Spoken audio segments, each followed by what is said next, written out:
అందరికీ నమస్కారం.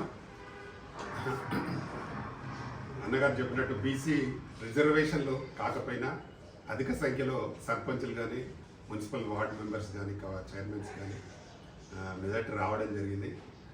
దాన్ని బీసీలలో నిజంగా ఈ లెవెల్ వరకు బాగానే జరుగుతూ ఉంది. కానీ రేపు వచ్చే ఎలక్షన్స్లో డెఫినెట్గా ఎమ్మెల్యేస్ కానీ ఎంపీస్ కానీ తప్పకుండా బీసీలకు రావాలి.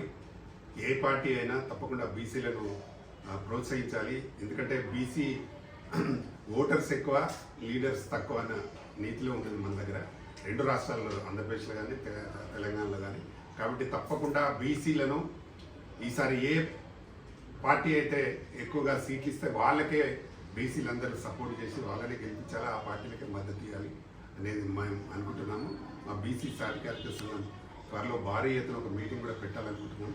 డెఫినెట్గా మా కొండదేవన్న కూడా బాగా దీని గురించి ఎప్పుడు ఆయన రాత్రి అనక పగలనక ఎవ్రీ టైం ఎవ్రీ డే ఈ బీసీల గురించి మాట్లాడుతూ ఉంటాడు.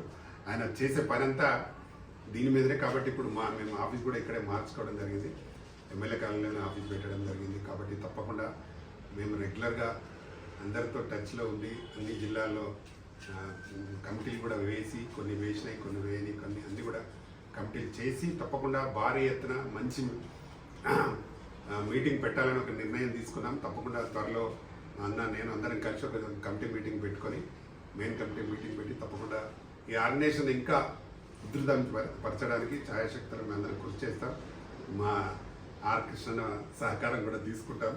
తప్పకుండా బీసీలు ఎవరైనా వాళ్ళందరూ సహకారం తీసుకొని తప్పకుండా దీన్ని బాగా చేద్దామని అనుకుంటున్నాం. తప్పకుండా సక్సెస్ కావాలి, దానికి అందరూ సపోర్ట్ చేయాలని మనస్ఫూర్తిగా కోరుకుంటూ మరొకసారి అందరికీ నమస్కారం. Thank you. మా దేవన్న గారికి అయితే మరీ థ్యాంక్స్.